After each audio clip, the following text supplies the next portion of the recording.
நமஸ்காரம். 1000 நாமங்கள் 1000 கதைகள் 368வது திருநாமம் ஹேதவே நமக. காஞ்சிபுரத்தை சேர்ந்த யஜ்ஞமூர்த்தி என்ற பண்டிதர் ராமானுஜரின் பெருமைகளை பற்றி கேள்விப்பட்டார். எப்படியாவது வாதம் செய்து ராமானுஜரை வீழ்த்த வேண்டும் என்று அவர் எண்ணினார். காசியில் உள்ள நூலகத்திலிருந்து பற்பல புத்தகங்களை வண்டியில் கட்டி எடுத்துக்கொண்டு ராமானுஜர் எழுந்தருளியிருந்த திருவரங்கத்துக்கு வந்தார். ராமானுஜரை சந்தித்து, நான் உங்களோடு வாதம் செய்ய விரும்புகிறேன். நான் தோற்றால் என் சித்தாந்தத்தை விட்டுவிட்டு உங்கள் சித்தாந்தத்தை தழுவி உங்களுக்கு சீடராகி உங்கள் பெயரை என் பெயரோடு இணைத்துக் கொள்ளுகிறேன் என்றார் யஜ்ஞமூர்த்தி. ராமானுஜரோ, எனக்கு வாதம் செய்வதில் ஆர்வம் இல்லை. ஆனால் நீங்கள் ஆர்வத்தோடு வாதம் செய்ய அழைப்பதால் வாதத்துக்கு வருகிறேன் என்றார். நீங்கள் தோற்றால் எனது சித்தாந்தத்துக்கு வந்துவிடுவீர்களா என்று ராமானுஜரிடம் கேட்டார் யஜ்ஞமூர்த்தி.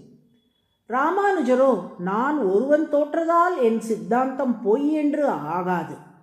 எங்கள் குருமார்கள் சொன்னது என்றுமே சரியாகத்தான் இருக்கும். நான் தோற்றால் நான் அவற்றை சரியாக படிக்கவில்லை என்று பொருள். எனவே நான் தோல்வியடைந்தால் இனி சமய நூல்களை படிப்பதையும் போதிப்பதையும் நிறுத்திக் கொள்வதே பொருத்தமாக இருக்கும் என்று விடையளித்தார். வாதம் தொடங்கியது. மகாபாரத போர் போல் நடைபெற்ற அந்த கடுமையான வாதம் 17 நாட்களுக்கு சென்று கொண்டே இருந்தது. யார் வெல்வார் என்றே சொல்ல முடியாத அளவுக்கு யஜ்ஞமூர்த்தியும் ராமானுஜரும் போட்டி போட்டுக்கொண்டு வாதிட்டனர்.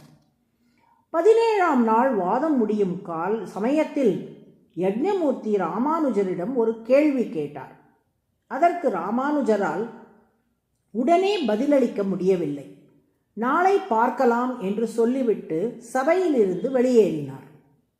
தான் வெற்றி பெற்று விட்டதாக எண்ணி கர்வத்தோடு தனது இருப்பிடம் திரும்பினார் யஜ்ஞமூர்த்தி. ராமானுஜரோ மனமுடைந்த நிலையில் தமது மடத்தை அடைந்தார். மறுநாள் காலை வாதம் நடைபெறும் சபைக்கு ராமானுஜர் வந்தார். அவர் வரும் தோரணையை பார்த்தவாறே யஜ்ஞமூர்த்தி நேராக ராமானுஜரின் திருவடிகளில் போய் விழுந்தார். சுவாமி, அடியேன் தோற்றுவிட்டேன். நீங்கள் தான் வென்றீர். உங்கள் முகத்தை பார்த்தவாறே எனது கேள்விகளுக்கு எல்லாம் பதில் கிடைத்து விட்டது.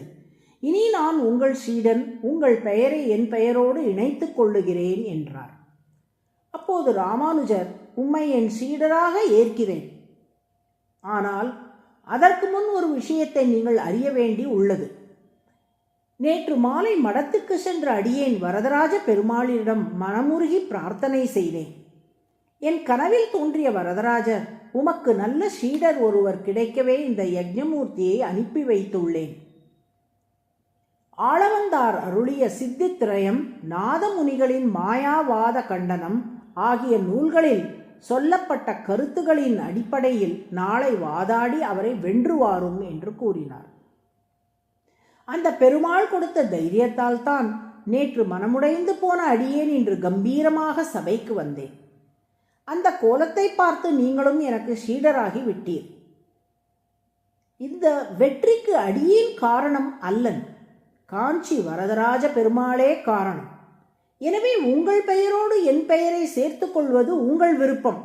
ஆனால் நிச்சயமாக வரதராஜ பெருமாளின் திருநாமத்தை சேர்த்து கொள்க என்று கூறினார்.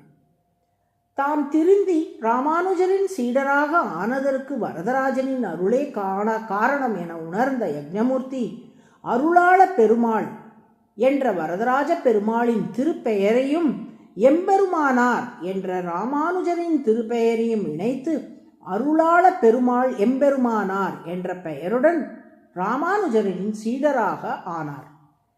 அடியார்கள் விரும்பும் பலன்களை பெறுவதற்கும் வாழ்வில் அவர்களுக்கு வெற்றி கிடைப்பதற்கும் காரணமாக இருப்பவர் திருமால். ராமானுஜர் வாதில் வென்றதற்கும் அவரே காரணம். ராமானுஜரின் சீடராக ஆகும் பாக்கியம் யஜ்ஞமூர்த்திக்கு கிடைத்ததும் அவரே காரணம். அதனால் தான் திருமால் ஹேத்துஹு என்று அழைக்கப்படுகிறார். ஹேத்துஹு என்றால் பக்தர்கள் விரும்பும் பலன்களை பெற காரணமாக இருப்பவர் என்று பொருள். அதுவே சகஸ்ரநாமத்தின் 368வது திருநாமம்.